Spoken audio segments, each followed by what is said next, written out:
Hi friends, ನಾನು ನಿಮ್ಮ ಅಶ್ವಿನಿ. ಎಲ್ಲರಿಗೂ ನಾಗರ ಪಂಚಮಿ ಹಬ್ಬದ ಶುಭಾಶಯಗಳು.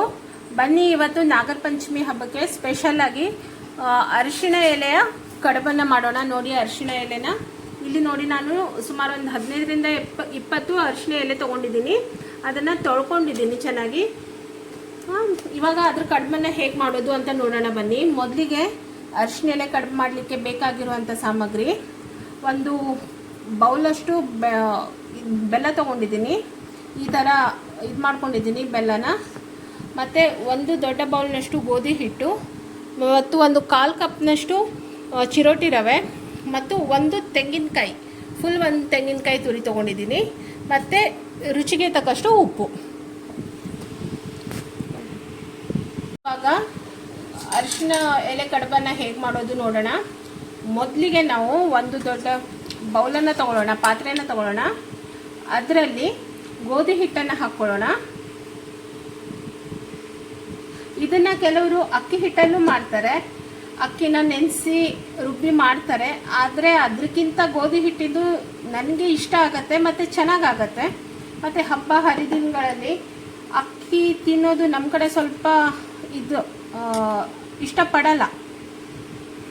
ಇದಕ್ಕೆ ಸ್ವಲ್ಪ ಉಪ್ಪು ಹಾಕ್ತೀನಿ, ಮತ್ತು ಸ್ವಲ್ಪ ಬೆಲ್ಲ, ನೋಡಿ ಸ್ವಲ್ಪ ಬೆಲ್ಲ, ಮತ್ತು ಸ್ವಲ್ಪ ಕಾಯಿ ತುರಿ ಹಾಕಿ ಇವಾಗ ನೀರು ಹಾಕಿ ಮಿಕ್ಸ್ ಮಾಡ್ಕೊಳ್ಳೋಣ.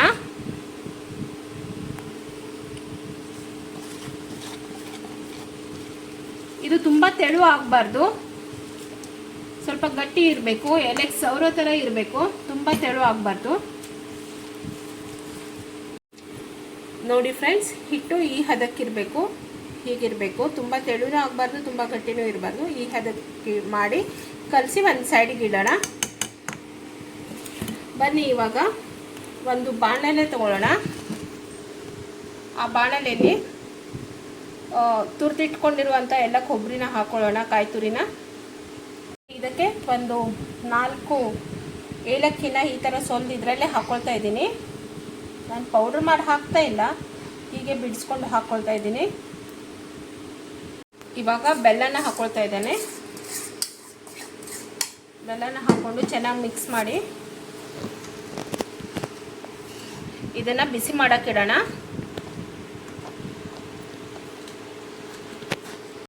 ನೋಡಿ, ಈ ಥರ ಮಿಕ್ಸ್ ಮಾಡಿ ಇದನ್ನು ಇವಾಗ ಸ್ವಲ್ಪ ಬಿಸಿ ಮಾಡ್ಕೊಳ್ಳೋಣ. ಬನ್ನಿ, ಇವಾಗ ಹೂರಣ ರೆಡಿ ಆಗೋವರೆಗೂ ಈ ಎಲೆನ ಈ ಥರ ಬುಡ ಮತ್ತು ತುದಿನ ಕಟ್ ಮಾಡ್ಕೊಳ್ಳೋಣ. ಹೀಗೆ ಎಲ್ಲ ಎಲೆಗೂ ಈ ಥರ ಕಟ್ ಮಾಡ್ಕೊಳ್ಳೋಣ. ಒಂದೊಂದು ಊರಲ್ಲಿ ಒಂದೊಂದು ರೀತಿಯಾಗಿ ಹಬ್ಬನ ಆಚರಿಸ್ತಾರೆ. ಇದು ನಮ್ಮ ಉತ್ತರ ಕನ್ನಡ ಸ್ಟೈಲಲ್ಲಿ ಮಾಡೋದು. ಕರಾವಳಿ ತೀರದಲ್ಲಿ ಈ ಥರ ಪಾತೋಳಿ ಮಾಡಿ ನಾಗರ ಪಂಚಮಿ ಹಬ್ಬನ ಆಚರಿಸ್ತಾರೆ. ಉತ್ತರ ಕರ್ನಾಟಕ ಸ್ಟೈಲಲ್ಲಿ ಅಲ್ಲಿ ಉಂಡೆ ಮಾಡ್ತಾರೆ, ತಂಬಿಟ್ಟು, ಶೇಂಗಾ ಉಂಡೆ ಈ ಥರ ಮಾಡಿ ಆ ಕಡೆ ಹಬ್ಬ ಆಚರಿಸ್ತಾರೆ. ಆದರೆ ನಮ್ಮ ಉತ್ತರ ಕನ್ನಡ ಅಂದರೆ ಅಂಕೋಲ, ಕಾರವಾರ ಈ ಕಡೆ ಎಲ್ಲ ಪಾತೋಳಿ ಮಾಡ್ತಾರೆ. ಇವಾಗ ನೋಡಿ ಫ್ರೆಂಡ್ಸ್, ಹೂರಣ ರೆಡಿಯಾಗಿದೆ. ತುಂಬ ಬಿಸಿ ಮಾಡಬೇಕು ಅಂತಿಲ್ಲ, ಬೆಲ್ಲ ಕರಗುವವರೆಗೂ ಸ್ವಲ್ಪ ಬಿಸಿ ಮಾಡಿದರೆ ಸಾಕು. ಇದು ಇವಾಗ ಥಂಡಾಗಿದೆ, ಹೂರಣ ಥಂಡಾಗಿದೆ. ಬನ್ನಿ, ಇವಾಗ ಇದನ್ನು ಹೇಗೆ ಮಾಡೋದು ಅಂತ ನೋಡೋಣ. ನೋಡಿ, ಇವಾಗ ಎಲೆಗಳನ್ನು ಈ ಥರ ಇಟ್ಕೊಳ್ಬೇಕು. ಈ ಥರ ಎಲೆಗಳನ್ನು ಇಟ್ಕೊಂಡು ಈ ಎಲೆಗಳ ಮೇಲೆ ಹೀಗೆ ಹಿಟ್ಟನ್ನು ಹಾಕಿ ಸವರಬೇಕು.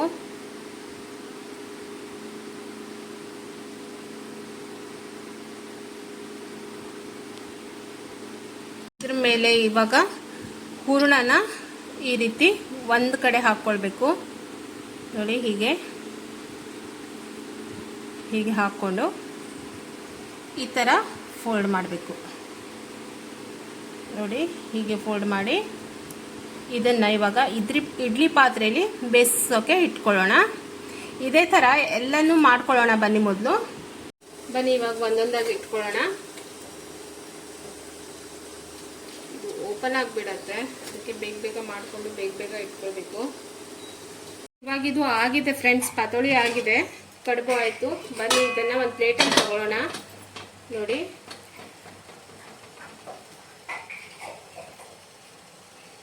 ಫ್ರೆಂಡ್ಸ್, ಇದನ್ನು ಇವಾಗ ತುಪ್ಪ ಹಾಕೊಂಡು ತಿಂದರೆ ತುಂಬ ಚೆನ್ನಾಗಿ ಬರುತ್ತೆ. ಈ ರೆಸಿಪಿ ತುಂಬ ಚೆನ್ನಾಗಿ ಆಗುತ್ತೆ ಫ್ರೆಂಡ್ಸ್. ನೀವು ಒಂದ್ಸತಿ ಮನೇಲಿ ಟ್ರೈ ಮಾಡಿ. ನಿಮಗೆ ಇವತ್ತಿನ ರೆಸಿಪಿ ಇಷ್ಟ ಆದರೆ ಲೈಕ್ ಮಾಡಿ, ಶೇರ್ ಮಾಡಿ, ಸಬ್ಸ್ಕ್ರೈಬ್ ಮಾಡಿ ಮತ್ತು ಫಾಲೋ ಮಾಡೋದನ್ನು ಮರಿಬೇಡಿ friends. Thank you so much.